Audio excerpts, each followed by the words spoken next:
So, again, thanks for coming. I'm really excited to have this because unlike a school committee meeting where we have to follow the open meeting law and pretty much stick to whatever's on the agenda, this is a nice opportunity for you to tell us whatever's on your mind and for us to answer some questions better than I can answer them here. So I got my colleagues to help me. And I don't think you guys need this reminder at all, but it just makes me feel better if I give it. We still have to protect everyone's privacy, the privacy of the staff, and even the privacy of your kids. So please don't tell us if your child's on an IEP or anything like that, or mention a staff person by name. I'd really appreciate that. And so, since we're a nice, intimate group, if you don't mind, I'd love to just go around and have you introduce yourself, okay? To start. Thank you. He's loving this role already. I'm Cliff Laporic. I'm the newest school committee member as of Monday night. So my feet are wet, but not quite sure. I live on Gates Pond Road. I've lived in town 10 years. Clearly, I'm too old to have young children. My children are grown. I have grandchildren. I've lived in town, as I said, 10 years and thought it was an opportunity to get back to the community. My professional background is 18 years a teacher, 20 years as a principal. I've been retired 6 years and I do real estate full time. That's all there is to know. I'm Carol Young and I teach first grade. I also live in Pearl. Walter Bigford, I live in Berlin since 1946, 45, and started Starbucks. I'm Missy Tucker. I teach fourth grade here. Patty Romer, I teach 5th grade here. Elizabeth Bennett, 3rd grade. I'm John Campbell, I'm the building principal. Leedy Neckstrom, superintendent of schools. Heather McNamara, Berlin parent, 3rd grader and kindergartner. Amy Donahoe, 3rd grade teacher. Tracy Freitas, Berlin resident and a 5th grader and a 3rd grader. Oh, and school council. Gina Crampert. I have a 3rd grader and a 5th grader. Valerie Muldoon. I have a 5th grader and a 3rd grader and president of the PTT. Jillian Casperson, I have a 1st grader and a 3rd grader. My name is Tom Fleming. I've been with the school committee now a year and a half. I have 2 daughters in 9th grade. I am Carrie Lewis and I have a 1st grader here. I'm Julie Lee. I'm 1st grader. Brenna Ewing. I moved to town in 1958 and left in 70-something, and I'm back. And she's a gardener. And I'm a gardener. We need you. I heard. Carol Bissell, Director of Curriculum and Grants. I'm Victoria Gaisford. I have 4 children, 3 who have either gone here or are going, and 1 who will go next year. Thank you. So tonight we wanted to touch up on a little bit about regionalization. We wanted to talk a little bit about student achievement and then also any other topics that are on your mind that are school related. And so jump in at any time. I wanted to tell you a little bit of history about regionalization first before I get into your questions and we talk about, some of your concerns and let you know where we're at with it all. In 1959, this town voted to have a middle school, high school, which we know as Tohoto. And at that time, our superintendent was shared with Northborough. So in 1959, we kind of had this marriage with Boylston, and so he recommended that, for continuity of education, we have kindergarten through 12th under the same umbrella with the same superintendent, the same curriculum to level up. So we've done that. We have the same superintendent, and we have an awesome curriculum director, and we're aligning the curriculum between Berlin, Boylston, and filtering into Tohoto. But I think everyone here kind of knows all that. In 1981, the town took a vote for K-12 regionalization, and it failed at town vote, both in Berlin and Boylston. But it's kind of a conversation that's never really gone away because having the 3 separate school districts and needing to do things, particularly the central office in triplicate, it's kind of obvious the redundancies and inefficiencies that are occurring. So we're always kind of looking at how can we make it a more efficient, more productive school system. So that's why the topic is, especially if you're a town and you're like, oh, this is coming up again. It always comes up again, just because they're always looking at school system, just always looking at this sort of thing. So we had a feasibility study done last year, as you know, and they did recommend regionalization, but we wanted to look at the financial analysis in better detail. We felt we needed an outside person to do that for us, and we applied for a grant through the Department of Ed, and with some of the state fund cuts, the grants are frozen. So we're a little bit at a standstill with that. Our business director can do some of the things for us, but so we're a little bit, any other things you want to add about that? So as far as next steps, our business director will kind of, as she goes along, compile information that she can. So for example, we had to have an audit done, which cost $3,500. And the auditors was like, oh, you have this other district and this other district? Well, that's another $3,500 for this one and $3,000 for $500. So that's just a simple example of the extra expense. It's not a large expense, but it's an extra expense that both towns are incurring, which wouldn't happen under one budget and one audit, stuff like that. So The same is true with a lot of our school system technology fees. It's the same thing. You get the larger the district, the more discount you get on the cost, whether it's your Ames Web or your math or our Power School or our Power Grade. Anything that you do is one. After so many, there's like a max, but because we're 3 on a variety, I just use those as examples, but when there's 3, systems will say, oh no, we can't record it as 1, you have to record it as 3, and then you get 3 times the cost. So help me understand. So we have our feet in 2 different arenas. We have a regional high school, but we're individual school districts. Correct. Berlin, Northborough, No. Berlin, Hudson, and Boylston? Berlin, Boylston, and Tohoto, 3 separate districts. Why? That's what we're trying to figure out. That makes no sense. Well, of course. So I have not studied this issue all that much, but the fear that I have heard from some people is that regionalization could lead to things like having one school being a 1 through 3 grade and another school being a 4 through 5 grade, which would completely change the character of the schools. And it would make, your child would not go to school 5 minutes away, but your child would go to school 25 minutes away, or, something like that, half an hour away. So that is one thing that I've heard about. And those are concerns, with any regionalization, but they're also concerns that can be addressed in how you write the regional agreement. So some of those things potentially could be addressed.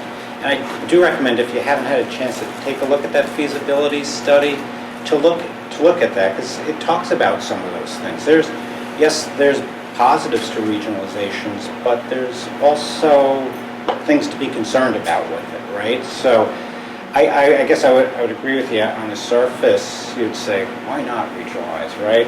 Everybody wants the same thing. It would reduce some expenses and other things. But when we did the feasibility study, it was not significant, I would say. What the feasibility study showed was that there would not be a significant financial benefit of doing this, right? So it was really kind of on the fence based on that. Now, I think as a school committee, we agreed that we weren't real confident that really did a good financial analysis. It seemed to be a very cursory financial analysis. But, from my point, and I actually voted against it based on the feasibility study, because I didn't think that in that document, it was based on that, it was worth moving forward on it. I think I'm still at heart, I'm still very much open to the idea because philosophically, conceptually, I get it and it makes sense to me, but I don't think anybody's yet been able to really say to me, this is why you should go, and it really kind of meets kind of the criteria that I would put out there that I think something like this should be. So I think much more investigation needs to be done. Do we have any comparable models of any other communities that have done this and they're happy or unhappy? Or is there anywhere else in the Commonwealth that's got something else like this going on? Yes. Yes. I can give you those names in a second. But yes, Acton, Boxborough just recently regionalized. A few years before that, Bear and Shirley regionalized. But as far as one that's comparable to our district, Well, the feasibility study actually has some case studies like that. yes. All right. Very much, and they talk about, I think the Acton, Boxborough one in there and a couple others. You know, then you look at Northborough, Southborough. That's Granby, That's the same as Belchertown. ours, right? They've got the regional at the high school and individual. There's a number of different ways you can do it.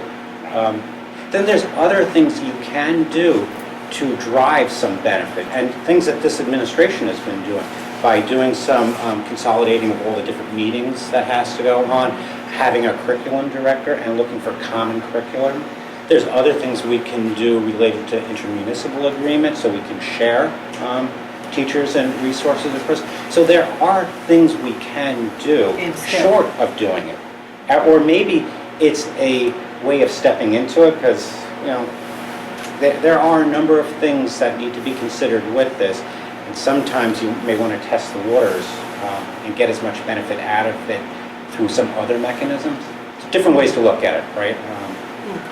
So how does the model that there would be of one through three grade school? Every town has to maintain its own elementary school with regionalization. So no matter what, Berlin would have to have an elementary school. Boylston would have to have an elementary school. I think that's just a law. Yeah, but I don't know, how did that even come into the conversation? What is it? Right. No, I'm not trying to put you on the spot. But other communities have done that, where they, and it could have been where there was multiple elementaries, but they said, okay, this one's going to be first through 1 through 3, and this one is going to be 4 through 5. They have done those. And is there any kind of, study to back up why they did that, and what kind of follow up on whether that actually turned out to be a good idea or a bad idea? Or? I used to be in a community where they had looked into doing something like that. And sometimes it's for the reason of services. So say you have special needs services, for example. In this setup that you have, I'll just give one example. Speech therapy for the younger Okay, grades is one of speech those. therapy is one. Sure. Our ELL population is growing significantly, more so in Berlin than in Boylston. If you are one region, that person can go back and forth freely across the districts, across the buildings, based on student need. Yeah. Right now, that's not able to happen because you have 3 separate budgets. So when we budget for so much FTE in this building, that's all we can provide for FTE in this building. So, whereas if it's by a district, a 1.0, right, full-time FTE, full-time employment, okay, that gives us the flexibility. So it's those types of services you're starting to see. Speech language, you're starting to see those kind of things. We had a conversation 2 years ago with the music, because we had 2 different music teachers and how they could be best served.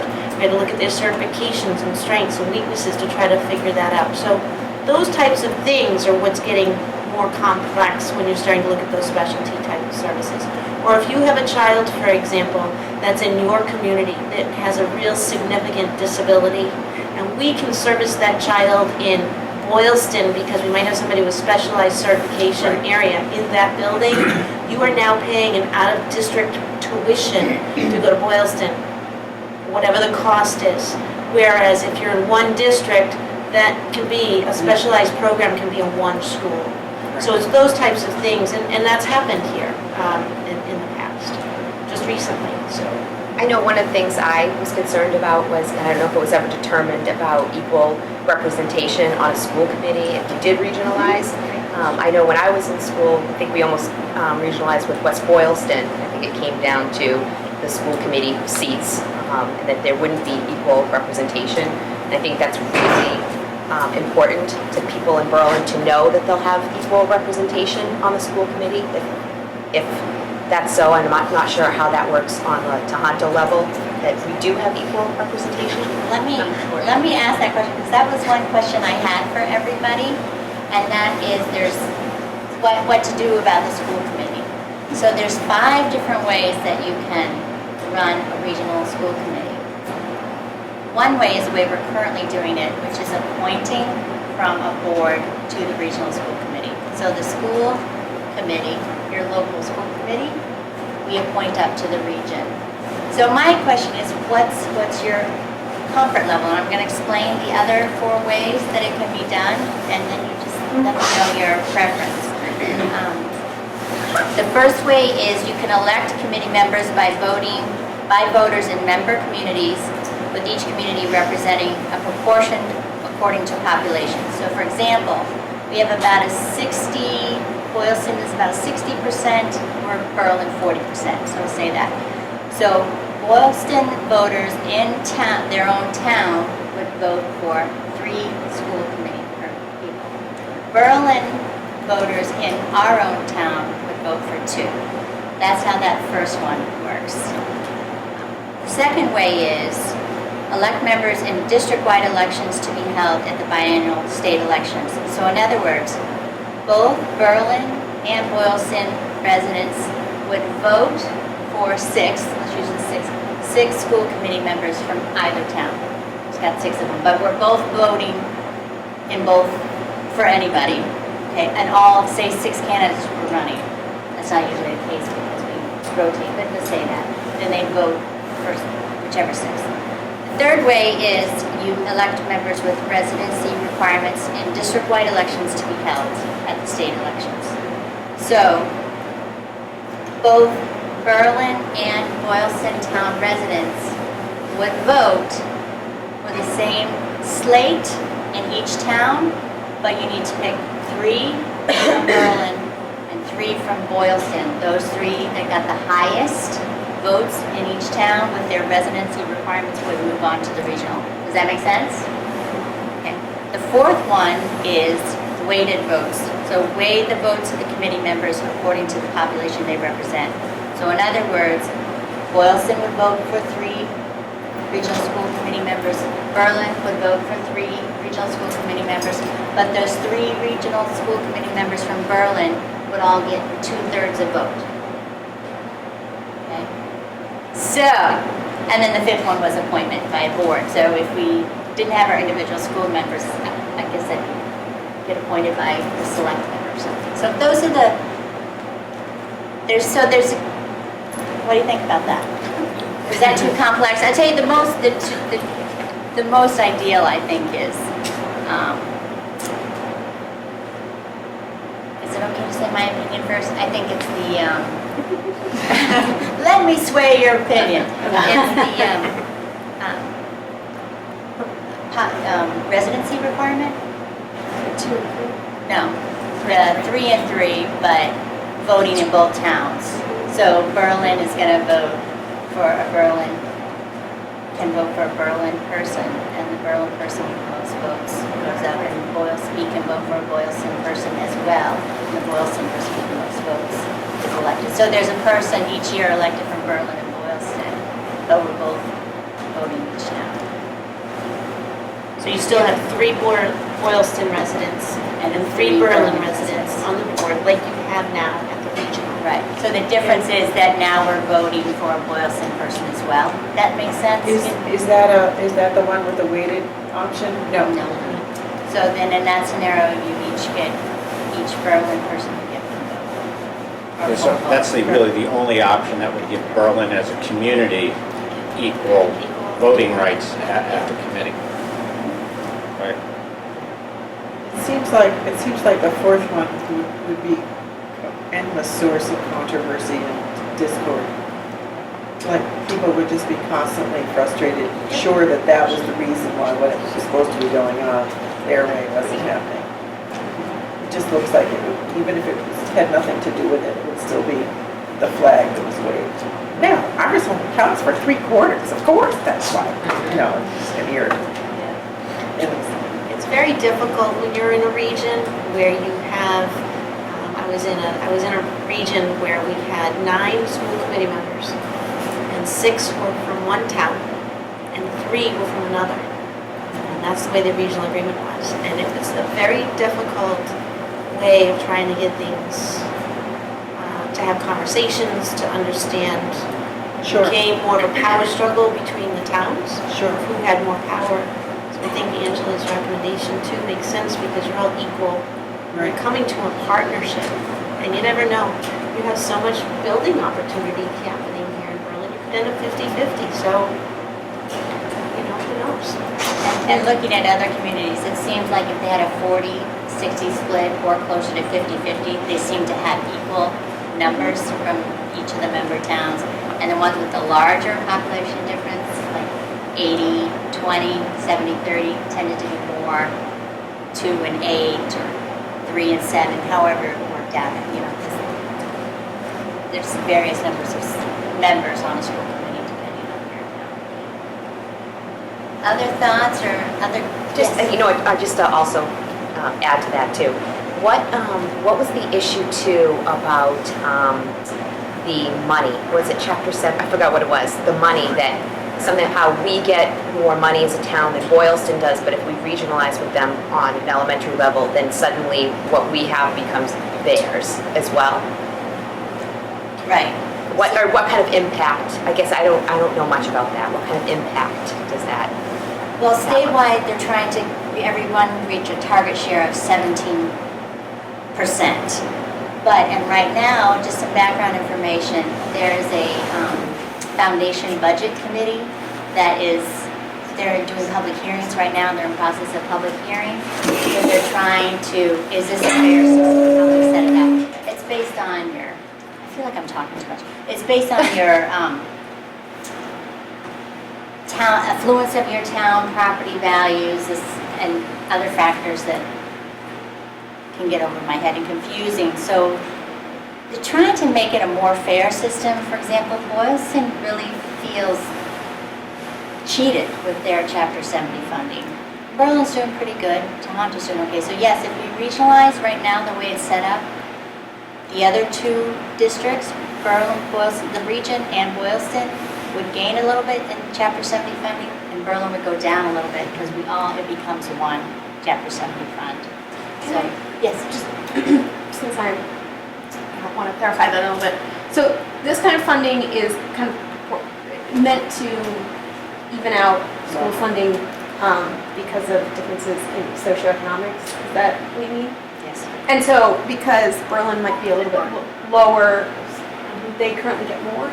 Well, Well, there's a very complex formula, right? So Yes. it looks at, It's not property simple. values, average household or media, income level of the community, and a whole lot of other factors, and it's how much the state would be giving that town for education.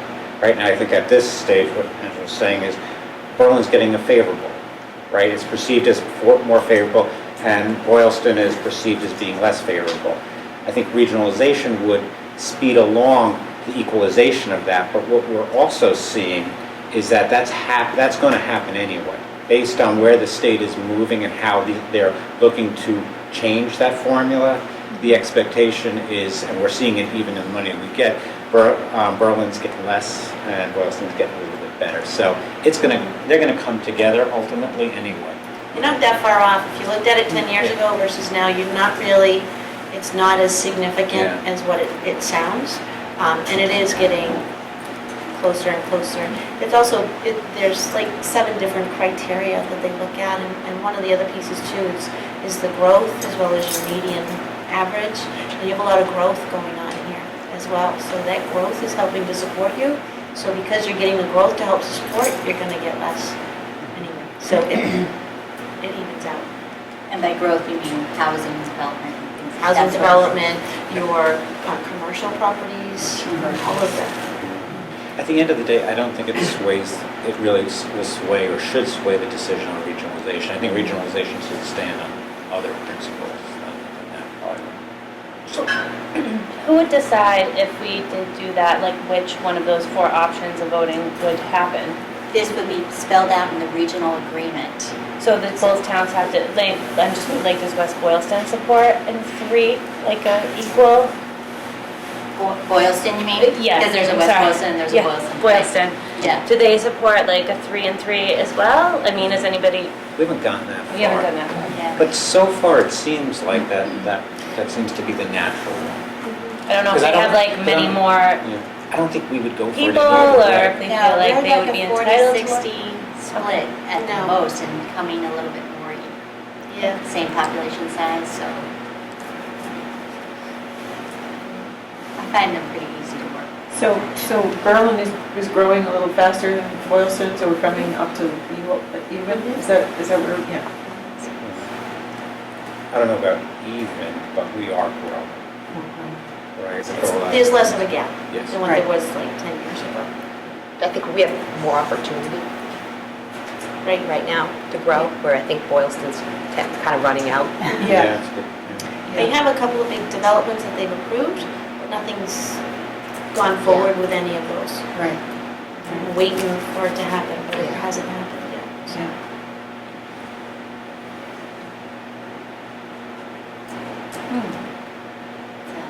Yeah. The commissioner has to approve the regional agreement, and things like this are spelled out in it. And the concern that's been going on forever is this school. I don't want my child, I live in Berlin, I want to go to school in Berlin. I don't want my child going to school in Boylston. So a question I have is, can't we write that in the regional agreement? So we write it in and we make sure it's going to get passed by the commissioner. And usually through the process, we're in a very infantile stage of it. But your regional agreement that you're working on goes to the commissioner, so you can kind of get feedback on it and kind of know before it goes to town vote. Because when you do that town vote, you're actually voting the regional agreement is what you're voting. So you want to make sure everything that you want is in there. Because after it's voted and approved, then it goes to the commissioner. You want to make sure the commissioner's going to approve what you've all voted for.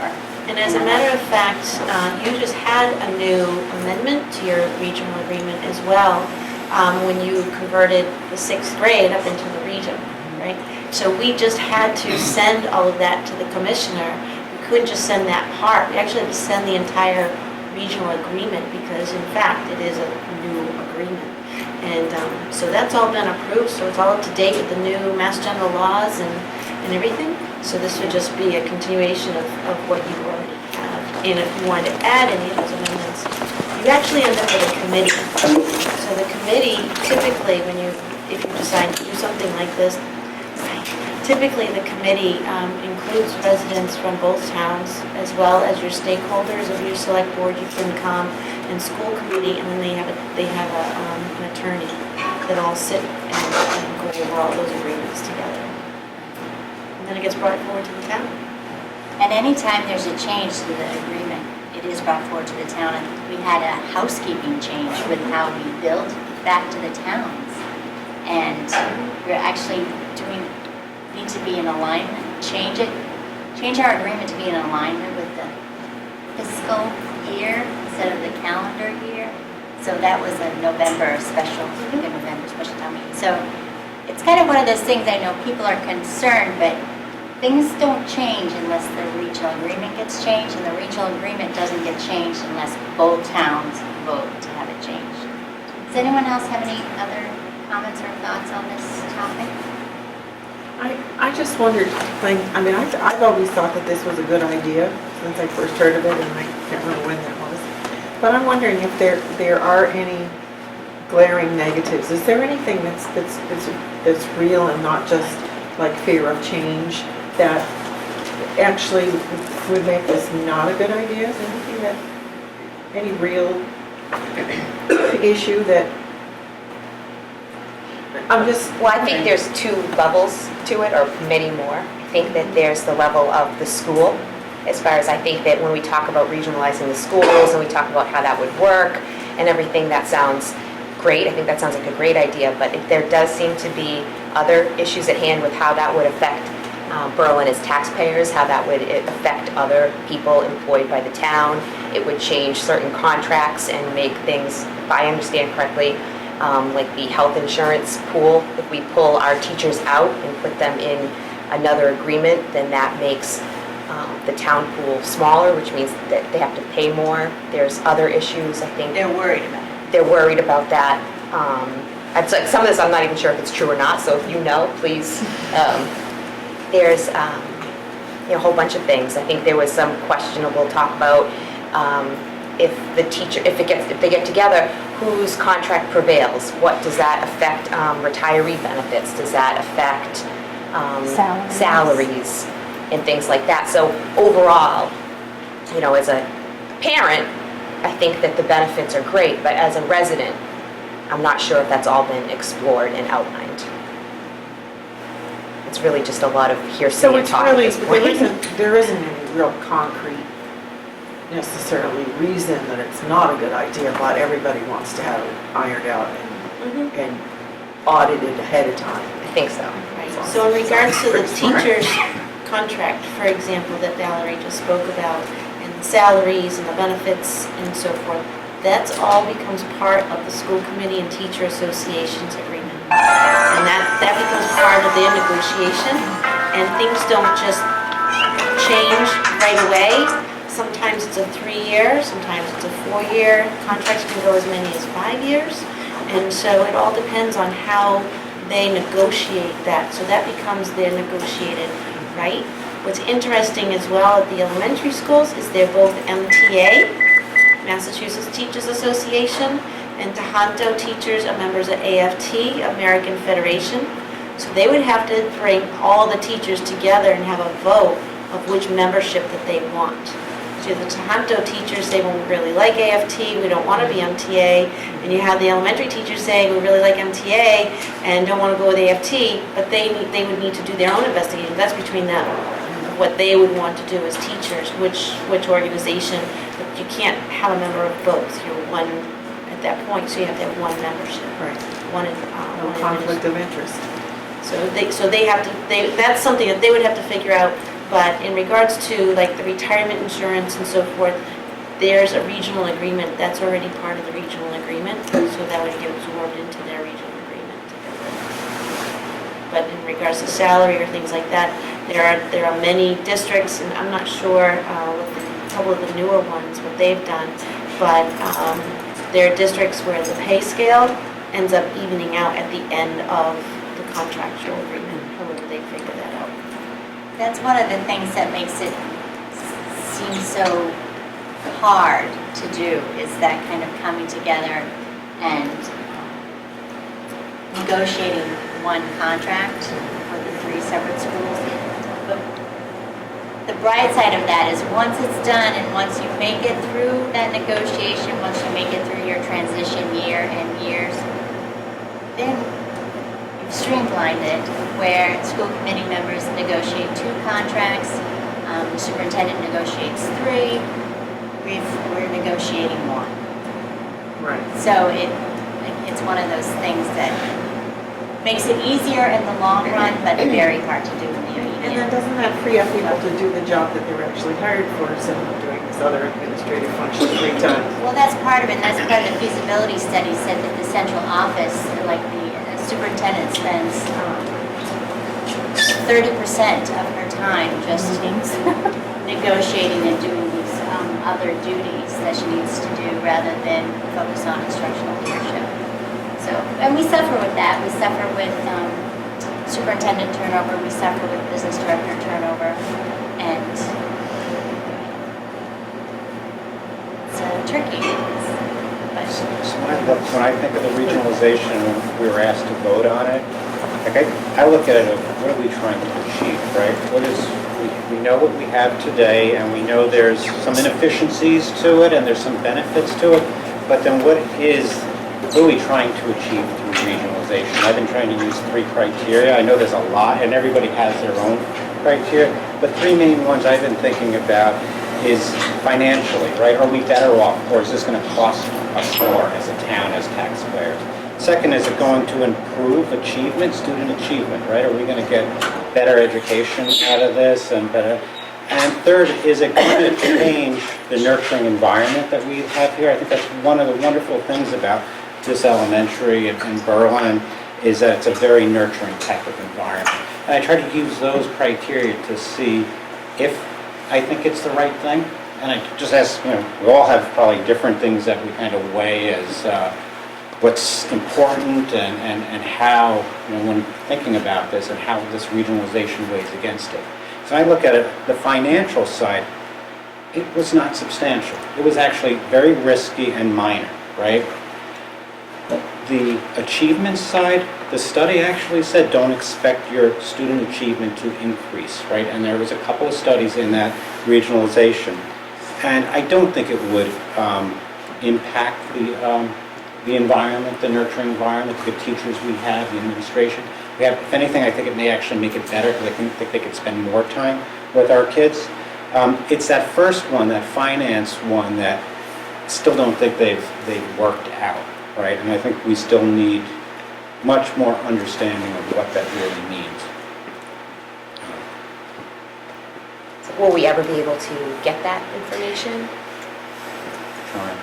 We're still trying, actively trying. Yeah, so right now, of course, we're in the middle of budget season, right? So Julie just started here in November, and we've been on the go with the budget. But we will be, she's actually able to start looking and formulating some of the things now that she's actually seen our budget and having to help us develop the budget for next year. She's like, we're paying this 3 times, we're paying this 3 times. I'm like, write it down, because they want to know. So we're collecting a lot of that information now.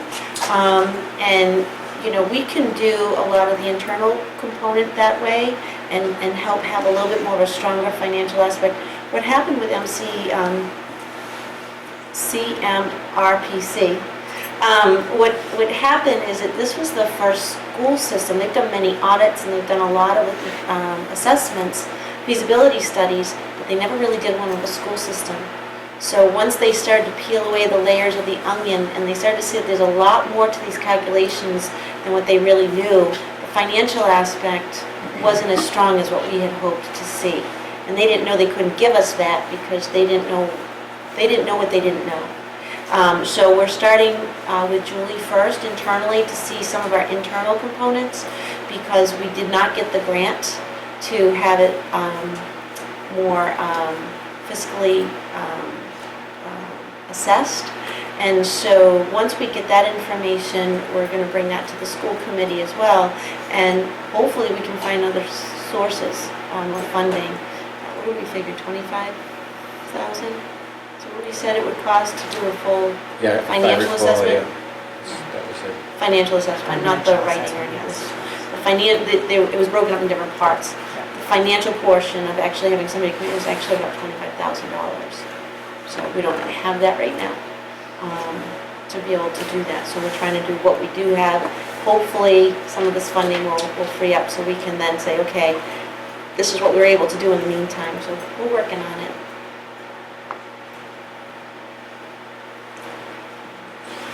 I'm curious what all you people think. We finalists don't want to talk about all this. Quotes.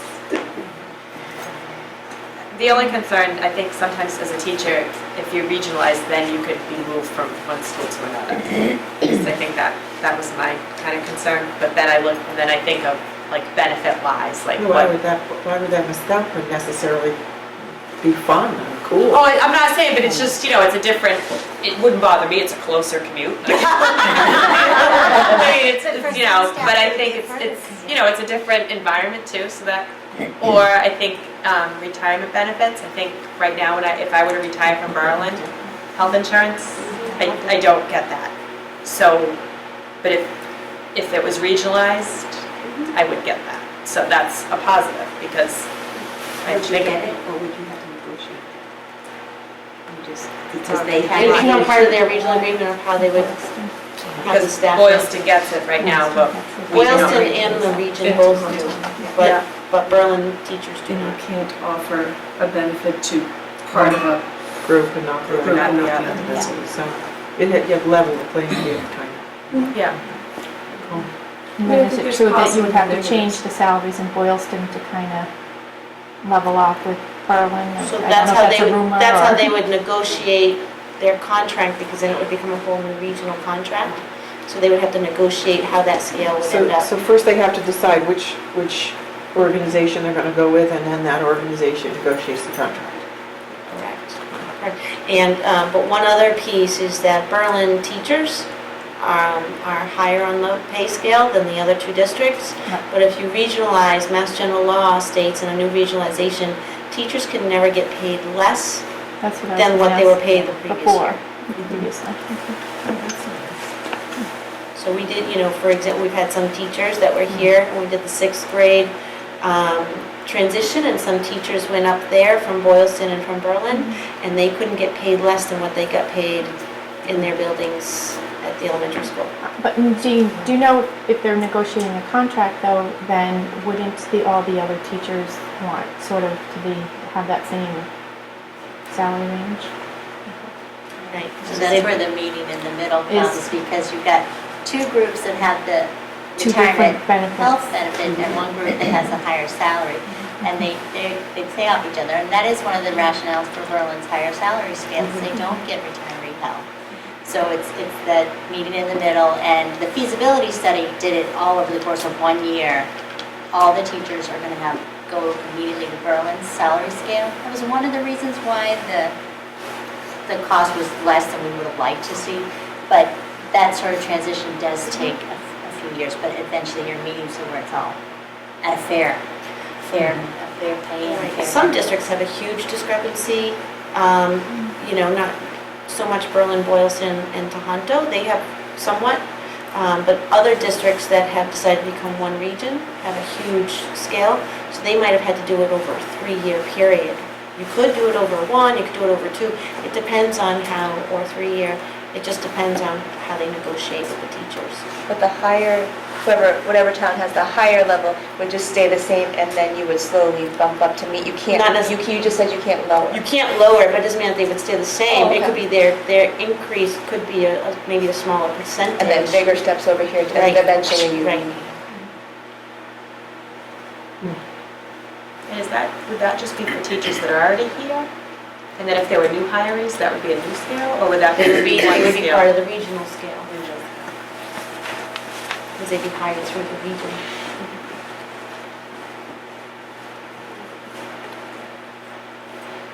Do we have other topic there? We wanted to talk a little bit about student achievement, and then we wanted to talk about what you have in your mind. Tom, if you wanted to mention.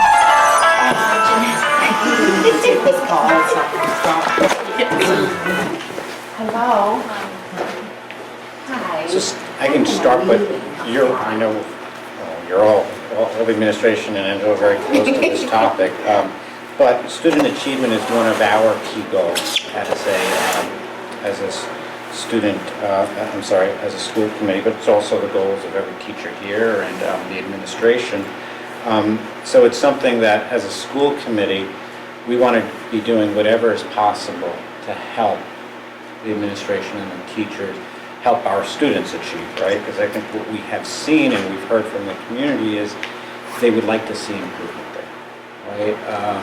We perform okay, but I think there is generally people feel that we should be performing at a higher level in Berlin. I think when you look at what we're doing at the middle school and high school levels, the levels of achievement are much higher, and when you look at peer high schools and middle schools, they're actually typically at the higher end of those. They're doing very well. And we'd like to see Berlin, do that. And what we've seen recently is actually, and John was just sharing with us this week, updates. So we've been getting updates on new programs that the teachers have been working on and putting in place. And we've actually been seeing some nice year-on-year improvement. So we're actually starting to see early indications, right? Those leading indicators that are showing through the different testing and programs that the teachers are working on.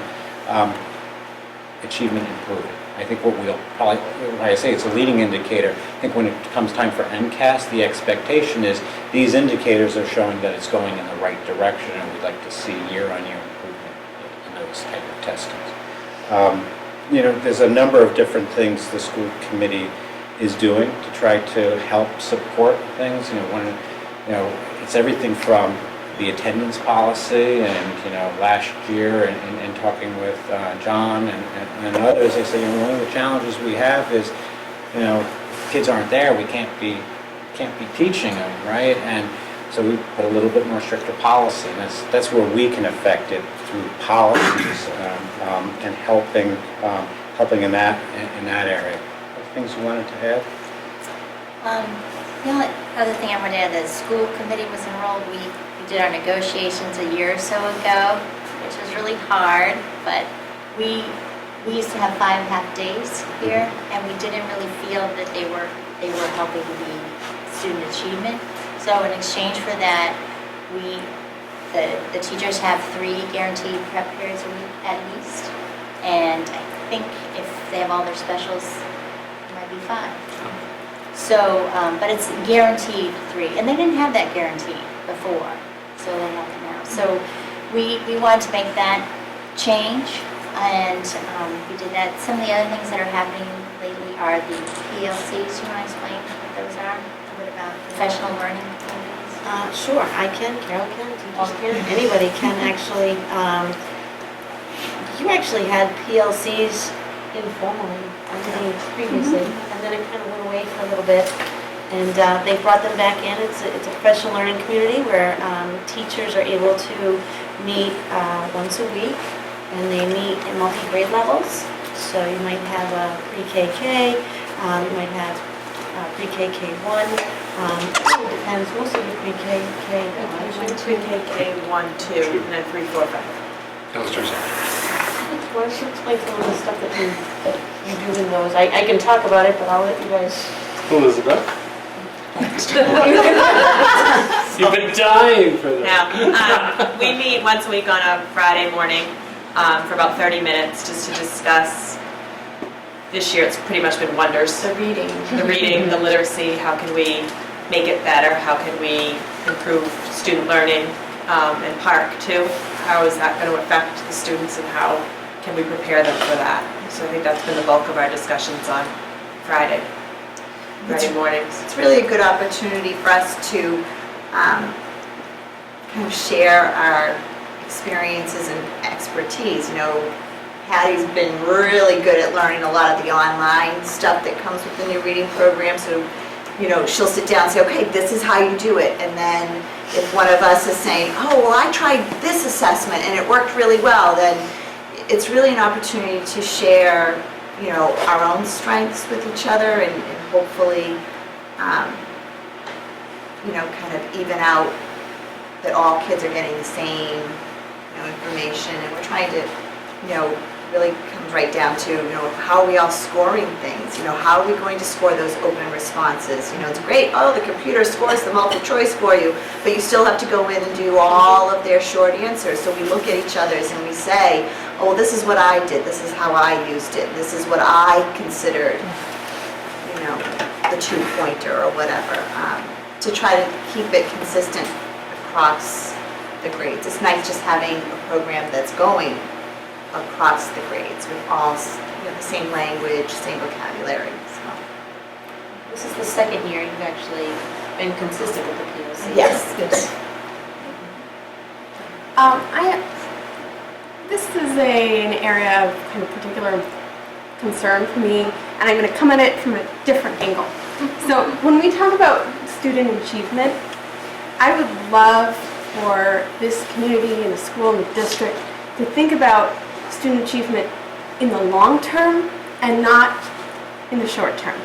Not how are we going to improve the test scores in the 3rd grade, but how are we going to prepare 3rd graders to be successful in life. And I'm not convinced from the science that there's a correlation, a direct correlation between how well you perform on standardized tests when you're in the 3rd grade and success in the long term.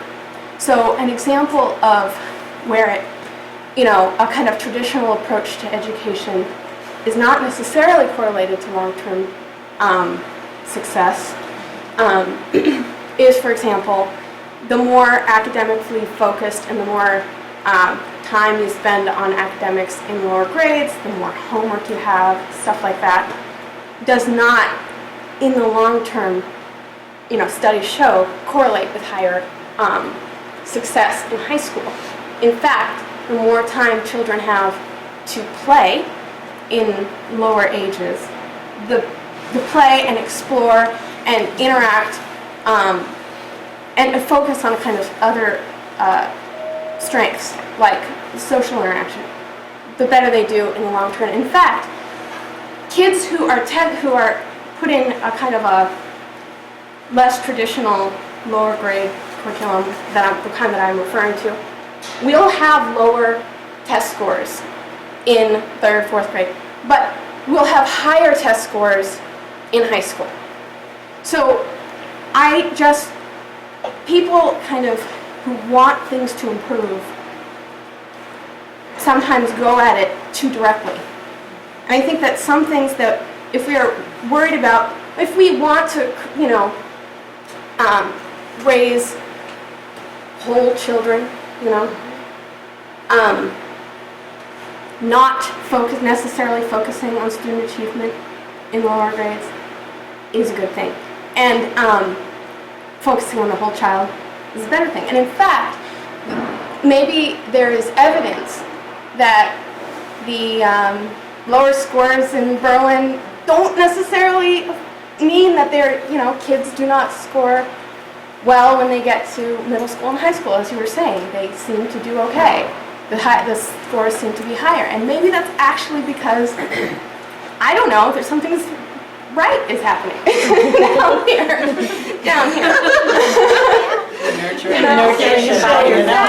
Exactly. So that takes faith, and not fear, and not just focusing on scores and property values and stuff like that, but on the whole child and the education of our children. And I could go on, but I think I made my point. Well, I think you were in my doctorate course with me last night. And I was talking about this last night as well, and how MCAS, I don't disagree with you at all, and how MCAS is all about your English, math, science, but where is it about life skill? Or how does, and I was just reading an article today, I think it was on, NBC, I think, on a website. A colleague of mine just gave it to me and said, oh, here you go, Nadine, because it is something that I talk about a lot, about inquiry-based. Where are we actually inquiry-based? Because the more inquiry-based, the more problem-solving skills we're actually developing for our children is going to be what drives success, right? And so they can achieve high even with that, but if they achieve high and they don't have that, then where are we actually gaining in our children? Or they can achieve in school, they can achieve in 4th grade on the 4th grade test. But where are they in life with actually doing a problem solving? Or all of a sudden a crisis happens, and how do they know how to react to any kind of crisis in life, right? To somebody who, gets in an accident, let's say. How do they react to that? Do they have those type of coping skills? Are we actually teaching that? Or are we just focusing on an MCAS? And so I think the STEM committee and our STEM advisory board that we started to work on, actually we're just looking at a lot of, it was the STEM committee, we haven't brought it to the advisory board yet because we keep getting it keeps getting canceled.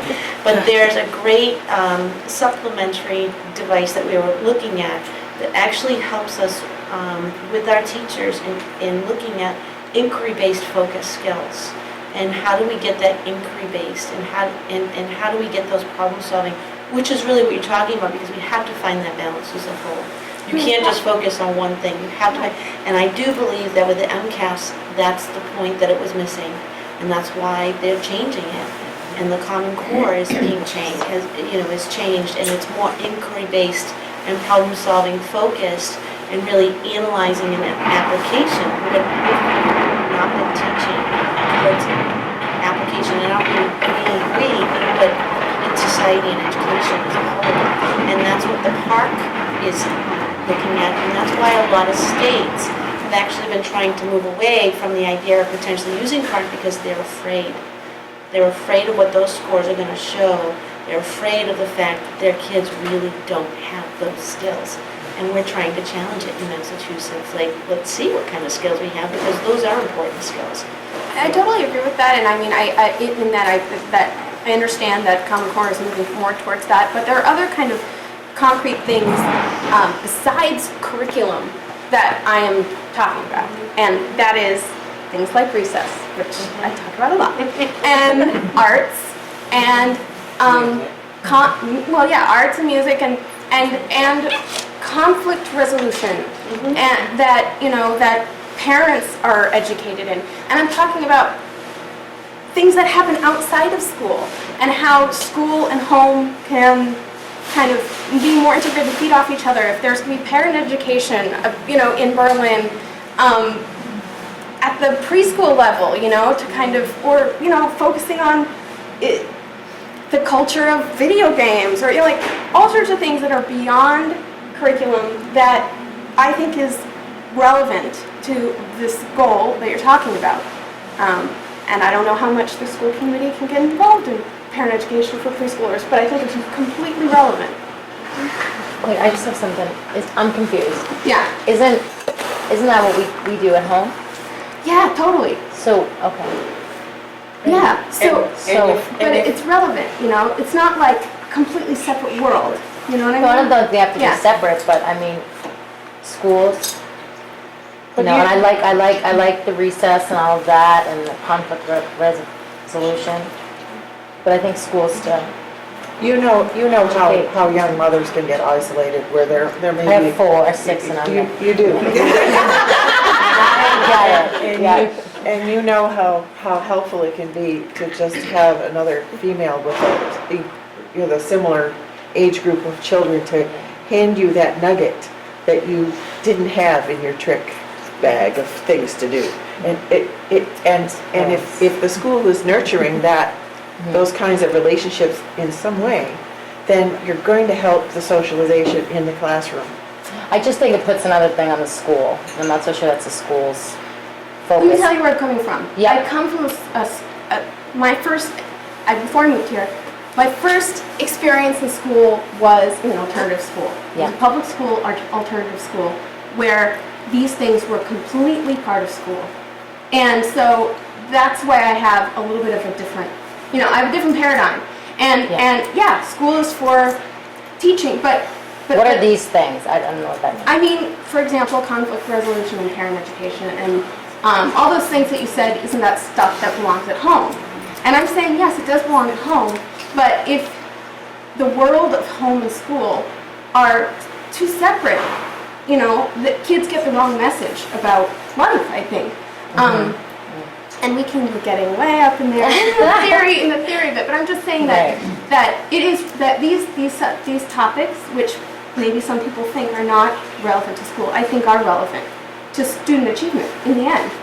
I think they are relevant. I don't think they both have to be separate. I do think one has to just reinforce the other, but I don't necessarily think it needs to be the school's job to really do that, to spearhead it. Well, I think Because I just think there's so much, school has so much already. if it becomes an imposition on the school to do that, then that's maybe a negative. But if it enhances everything that's trying to take place in the school system, then it's not the school's job. It's a gift to the school. But I feel like that's already being done without it, without it being assigned. Like, I think the teachers do that and the staff. It's probably working great for you, but there may be some people in the community that are really isolated and could use some help integrating their kids into the whole. I mean, believe me, having grown up in this town and heard some tales of the lives of people that were children here and what they were going through, and no one knew, we need this. And I think big time. this is exactly what we want through this forum, because we want to hear everyone's point of view. Everyone brings a good perspective to it, and we want, as a community, to make sure we're hearing your point of view and incorporating it to what we do. So, thank you. I think That's great. We may have differing views, and that's great too, because it takes different points of view. It takes a village to make this all work great. So I do appreciate this. What do you? We are, and maybe you could help us understand a little bit more. We have a district assessment coming up. We do. And what is that? You know, we've been hearing about it. I know it's kind of the state coming in and looking over our shoulders a little bit. Maybe you can help share what that means, because I think we've been hearing a little bit about that. So I'll be polite because Janet's got the camera going. I forgot that was there.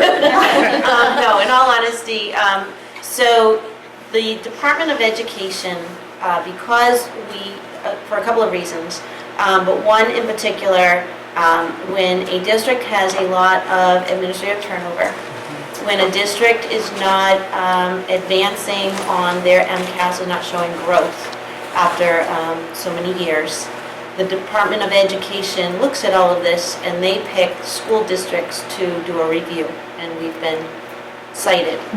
So the district is going through a review from the Department of Education. If you ever look on the Department of Ed's website and you look up MTSS, which is the Massachusetts Tiered System of Supports, you will find what they identify as the 11 essential conditions of school effectiveness. Now, Carol, when I first got here, I explained it to all of the administration at the time. Carol was the principal here, and they had never really heard what that meant or what that was. And so Carol actually started educating the teachers more and more about the 11 essential conditions of school effectiveness, and it started to become a topic, more so. And if you look at those 11 essential conditions, those are the pieces that the Department of Ed is going to come in here and evaluate the district on those areas. Part of that evaluation is we've had John, Carol, and I have been putting paperwork together to make sure we have a school improvement plan, to show that we have a PTA. I have to have the last year's minutes of all of our school committee meeting minutes. So it's those types of things that they're going to be sorting through. Berlin? For Berlin Just only. Berlin. Just only Berlin. And so what happens is from this review, and they will look at all of our curriculum, and they will look at all of our infrastructures. They will go in through classrooms. They're going to go into every classroom, because we will only have 9, so they go through every one. They say they'll be here for 4 days. I don't know what they would see more than 2, because we're that small. But they say they'll be here for 4 days, and there will be an opportunity that they will be interviewing parents about the school. And so, and the administration, and they will be interviewing teachers as well. They'll be talking to some of our students as well. And then from there, they put together their report and their findings. And at that point, they rank your schools. There's a 5-scale ranking system. Level 1 is your top performing school. 2 is within the top 20% criteria. Level 3, kind of in the middle. Level 4, you're the bottom 80%. And level 5, you are in the lowest 10% performing schools. They do not have to look at MCAS as their only criteria. Typically what happens is we are ranked right now, we're a level 2 school. And so when you take each level, there's decile scores. And for the last couple of years, we've been on the lower end of the decile of that level 2. We've been borderline going into level 3. What happens at level 3 is you have, there's more district supports from the state that'll come in, and they will demand that you do some of these changes. When you are a level 4, they will, I'm going to cringe because I was at a district that was level 4. All their schools were performing levels 1 and 2 MCAS, and they made it a level 4 district because of their findings in the district review. And so I would have to, as a superintendent, I would meet with the Department of Education once a month, and I speak to the Department of Education once a week. And they, we have to put together an accelerated improvement plan. The last improvement plan I put together was 97 pages long, and you have to show consecutive growth for 2 solid years before you can come out of that. Level 5 is what they call in Lawrence, when you heard all over how the commissioner took over the district. That's what happens. There's no more school committee, no more unions, no more anything. The commissioner has full control over the school system and take it over. So I believe strongly that we would be at a level 2 from my assessment and from my experiences of what I've seen. I do not foresee us going into level 3 because of all the changes that we've been able to put into place in preparation for these changes, and even what John showed at the school committee meeting on Tuesday with the growth that we've had.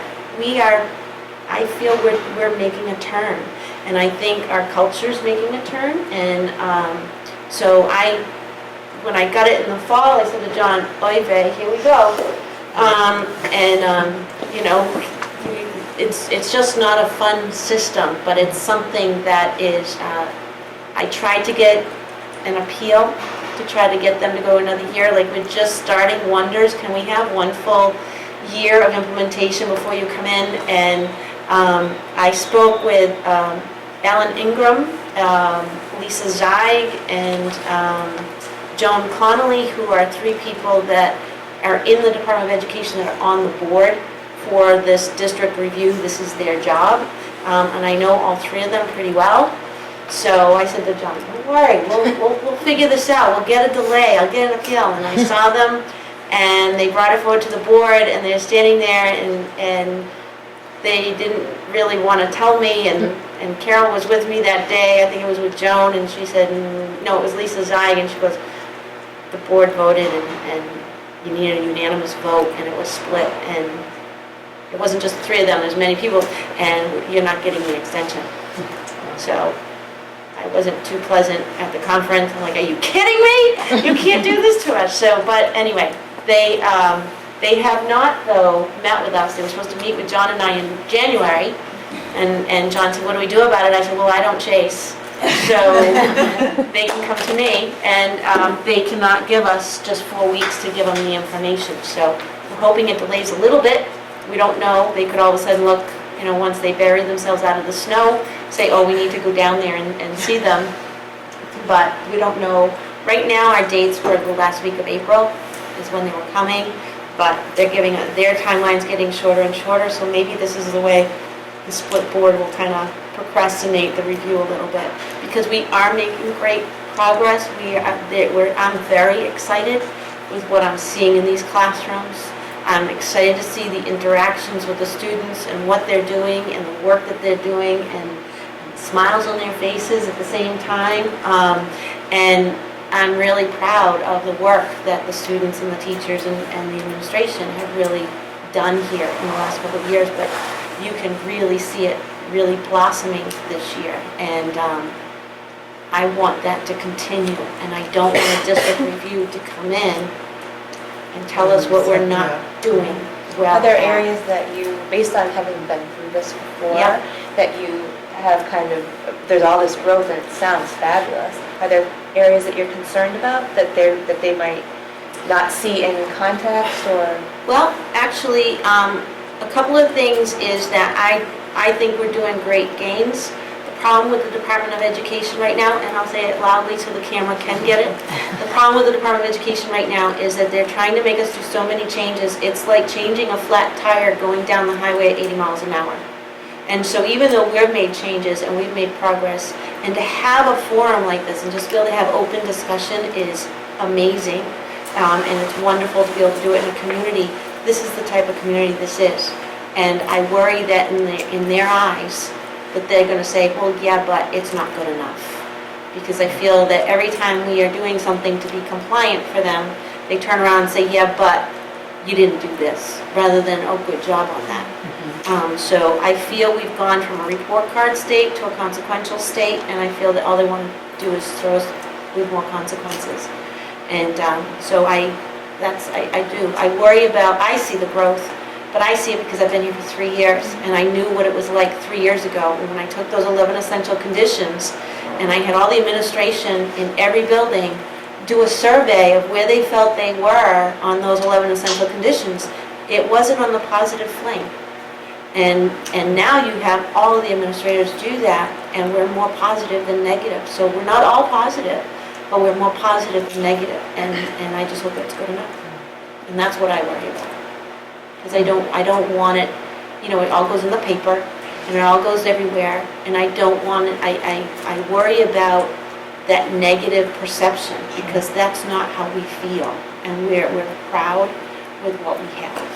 Have you thought about putting some of that information into your blog or what you write for the banner? So, Or is it the banner, the banner, right?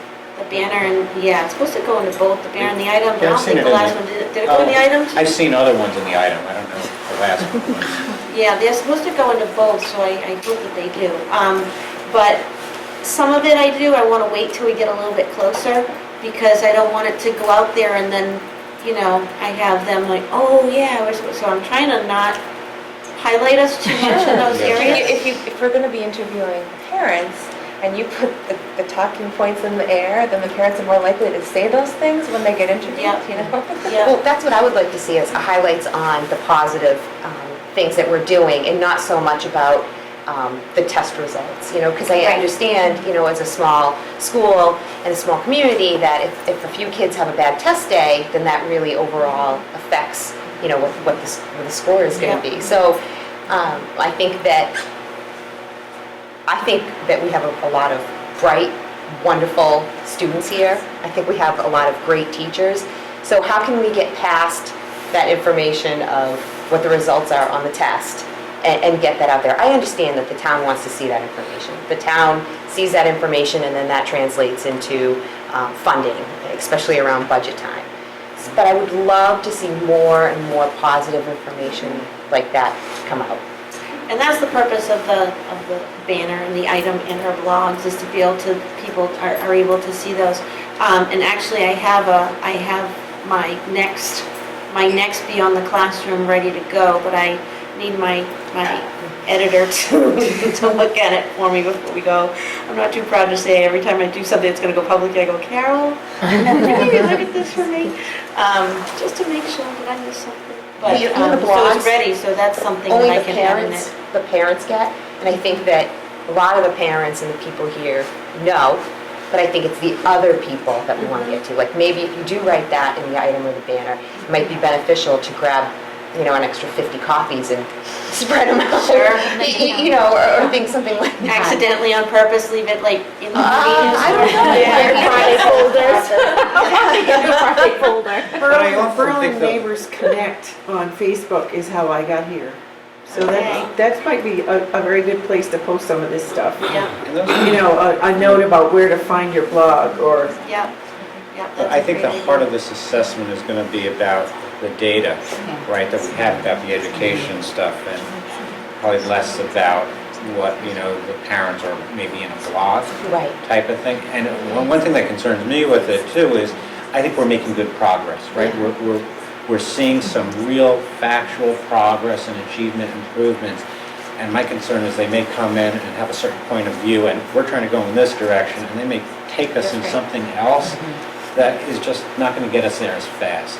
Right, it's a dream world to think that that kind of information is going Yes, to. so I think the folks here, you know, our administration and teacher are doing the right things. I'd love to give them another year or two Right. before somebody's weighed in and said whether it was or not. But the reality is they're coming in, and We're just going at such a great momentum right now, you know, we're seeing the vision, we're going that direction.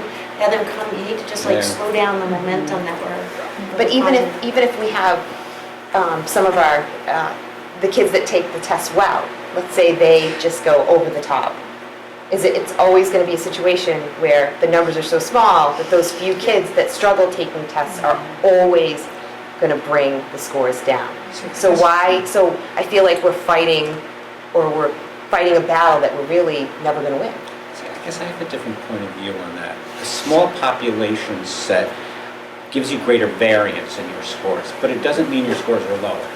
You will have greater highs and greater lows, but your average over time should stay the same. So we often use it as, it shouldn't be an excuse for low grades, I guess is what I'm trying to say, right? We should hold it still at the other side, because For that one or two that have poor days, there are one or two that have really good days, and that would give you a higher swing. This is why we need to look at this, not at just one test or two tests, we need to look at it over time and, see that is the average improvement or not. So. Now, will the Department of Education look at it like that? I guess. I think they're very intelligent database type of people. Yeah, they should, right? One person in particular on the review is a data specialist, like the analyze that to the extreme. I heard John Ropa speak about the district review at a meeting once, and his spin was very much, it's a way to give feedback, it's a way to, it's a way to help, really, and so I'm still looking at it in that perspective because they do talk to school committee people, and I'm going to ask them point blank, what can school committee do better? Tell me, what do we need? What do you see us needing to do? Because I want that feedback. But she's looking at me like you naive little. No, I'm just thinking, I sit with a lot of superintendents, and I'm not just saying this because of 3 of them I hear, but I listen to them, and their biggest pet peeves are school committees. And I have to be quiet because, and I'm not saying it because they hear, but look at what they're doing. I mean, tonight they're having an open forum, you can have conversations, and you guys are always trying to be in the events and trying to do things, but you're not micromanaging what our roles are, but you're trying to support what our roles are and what your expectations are. And school committee, so when they look at it, I don't see where, I'm thinking like, I don't know what they're really going to give you, because I think you guys go above and beyond. I mean, John, you've seen many school committees too, right? And you hear some of the horror stories, and I lived in a horror story, so, and I've seen some of the horror stories of what these superintendents go through, and that's not it here. That's not the environment here. It's just not. All right, let's leave the meeting at that. Yeah. Just kidding. And I'm not saying that just because they hear. Anybody asks me, I always say that. Well, thank you. But on that note, too, I want to make sure we're respectful of time because we are kind of at the end of that. Other thoughts, because we've touched upon some other topics other than regionalization and achievement, but other thoughts or questions or things that you want to let us know about? I have one really quick one. 182 days for the school year? Yep. Yeah, why don't we just go back to 180? I don't know. No, it's something actually we talked about this last week. That's why we're laughing, because most of us here were there. Or at least have that snowy winter. This is the third meeting we've talked about. I don't understand the I jump just of explained 2 days, why not 4 days, Right. why not 1 day, why not 3? We're asking that same exact That question. arbitrary too, yeah, Because okay. we're trying, it's in the contract, Okay. so we have that one, but then you have the state that says 180. This year, because of snow days, it actually may give us an option Yeah, instead of, right. reducing a vacation. So it's out there, we are asking the same exact question, because we're trying to say, what's the history of this? And, That's what I was wondering. try to understand why. First of all, try to understand what was the background there, and then Yeah. see if it still makes sense for what we have today. Yeah, they used to have 183, 184, 185. So we'll go back to Built-in days, Yeah. yeah. Look at Okay. the built-in days, so yeah, it's gone up and down. Since I've been here, We get a shorter day, we used to get out at 3, we've extended it to 3:05 every day. Yeah, so it's So all. we have some more hours than other schools too. right. I'm sorry. Sure. No. You haven't spoken. I have a topic too, just the building and the security of the building, and making sure that the building's locked at all times. And then also maybe taking a look at, the next step and maybe doing a keypad or something like that for people who need to be in here.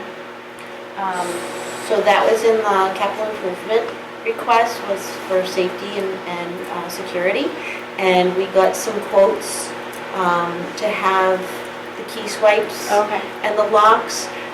But then we weren't quite sure, we said we need to actually do an actual assessment from somebody, rather than just having a company coming in to say, yep, these are what you need. We need somebody who really knows, where do the cameras need to be, and why those cameras need to be there, where the swipes need to be, and how do we do that. So we actually, we have a company Synergy, and they're actually a SWAT team. And I've already met with them, they've already come in and told me that they actually would do the assessment and so forth. So we have the quotes we just got, but right now we're actually looking at where our line item budgets are and where we are between now and the end of the year and what we need to use now to offset for next year's budget. So we're in that whole process to say, do we have this money to do this year, or is this something that we need to try to roll into on July 1st? But we have the company Synergy, they're well-known, and we have it, we just need to find the money, because what we have through the improvement plan, through the capital improvement plan, it's actually very specifically stated what that warrant request was for, and it's for the system, not for the audit, and not for the assessment. So we can't use that money for that, because that's not what it was for, it's for the system itself. Is there a potential with it that we may want to put something up to the town, a warrant this year to cover something there? I think we might be okay. Okay.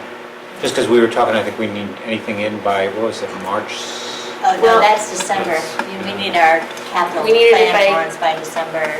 Oh, I was thinking Second or if it was going on the This is a- town meeting Yeah, in this May. is a different Oh, That's it's a different article. Okay. It's not something for the capital plan. Yeah, no.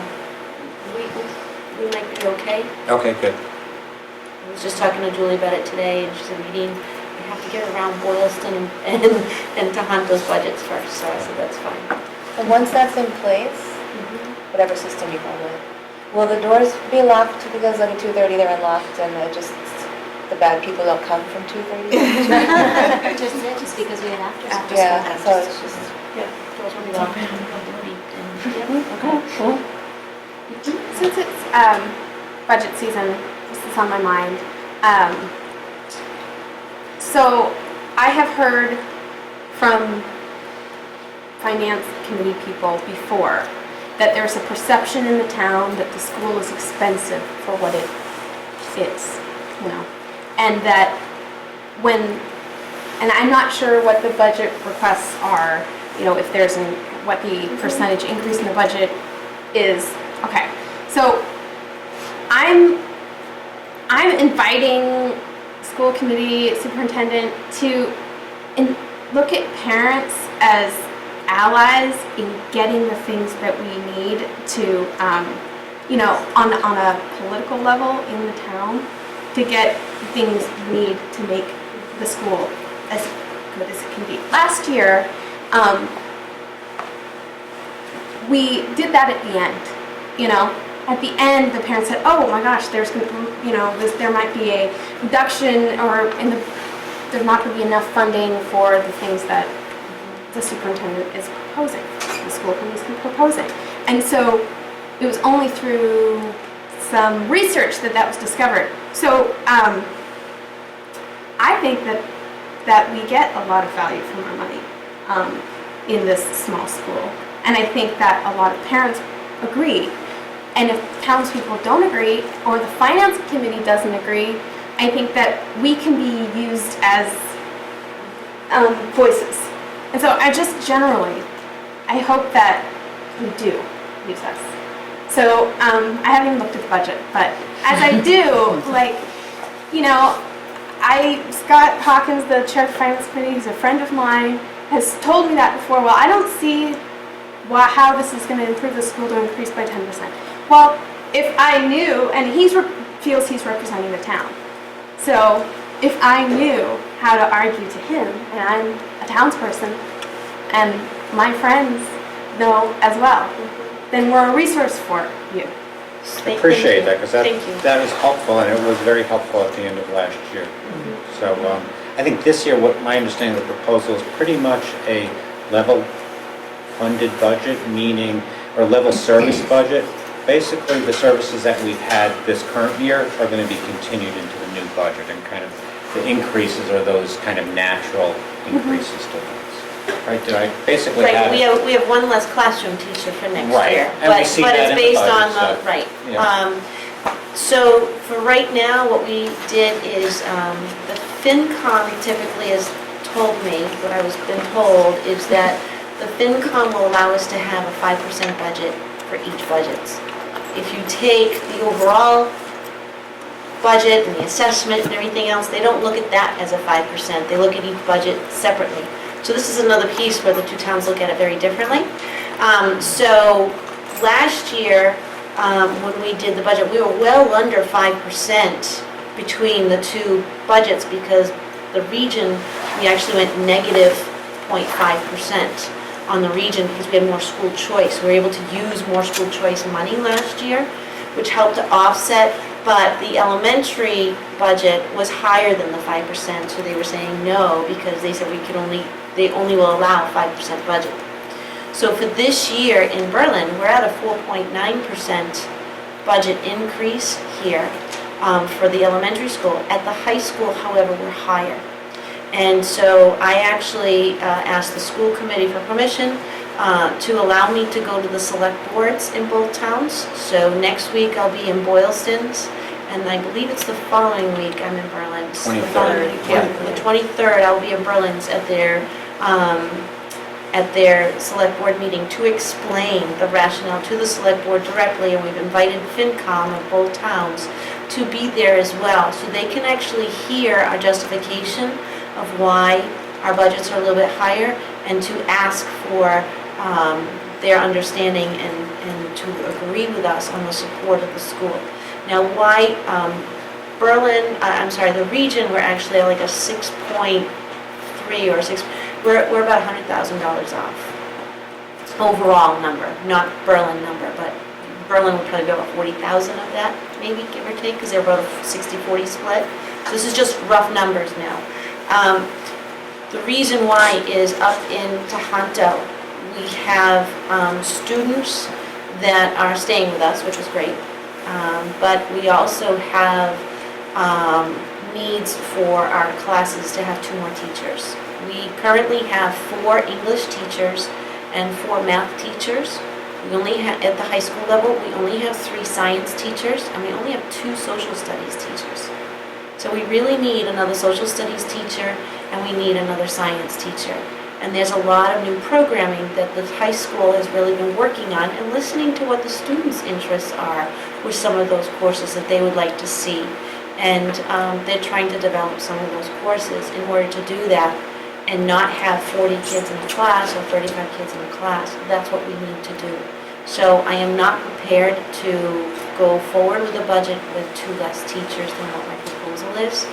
That, however, is a 1.3, I'm about 1.3 away from a percentage, away from what they want us to do.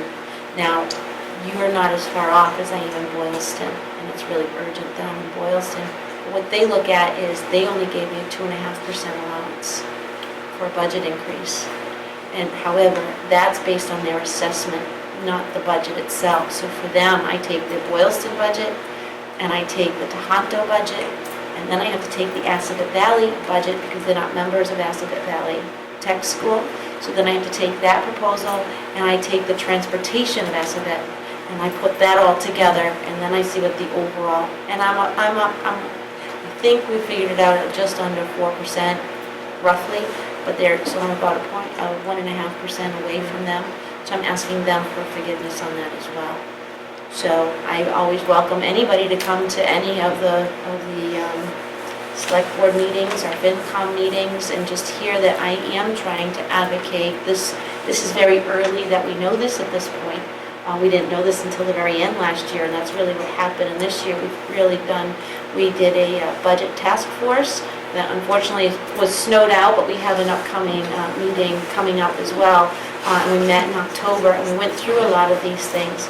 A lot of our proposals we had in October. Since then, we've had the 9C cuts, we've had additional funding cuts. Our kindergarten grants for this year, not for next year, for this year, we just got told last week, was cut, and we're saying where we're going to get that money for the kindergarten grant because we already had that money allocated for. So we're shifting funds that we were going to use that kindergarten money for. So those kind of things happen all the way through, and the governor, because we have a new governor, he doesn't have to give out his numbers until March 4th because he's new. Typically, we have the governor's numbers by now, the end of January, beginning of February. We don't even have those, so we're doing something totally oblivious right now at this point. We're trying to be very conservative, and some of our bids are still out there that we don't know. And so it's really hard to set a budget when you don't have, and some of those are big chunks are health insurance, for example, which doesn't impact Berlin, it impacts the region, right? But it impacts Berlin on the town side. So they're in a quandary, like what are we gonna do? Because they don't know what their insurance costs are going to be for this year. So thank you for your support, and, if you can come to the selectmen's meeting, please do. It's going to be a topic through the upcoming committee meetings, so please come and get engaged and see where we're looking to spend the money, and love to hear everybody's opinion. One thing we're doing different this year is there's actually a budget hearing, and typically we voted on it that night, not really giving much time to think about it or to get feedback. We're delaying the vote for a week this time, so we'll actually have some more time with it. So please do get engaged, because it's very important. Right? And I just want to end by saying that I really appreciate this, that you welcomed parents, and I love that the teachers came and administration. I really feel like it builds that bridge between home and school committee, administration, and I really am proud that my son goes here, and I love this forum that you have, and I just hope that more parents come out and share their thoughts and their ideas, and I really feel like it's bringing us together as a community as a whole, and not only just as a community, as a school. So I thank you for that. I feel like this is just a wonderful way to get us together, and I appreciate that, so thank you. Thank you. Thank you. We're I want to be respectful of everybody's time, because we are over, and I know you got millions of others. We will definitely look to do this again, because I know I've gotten a lot out of hearing. I know we all have, so this has really hit the mark. So thank you all for sharing. Please take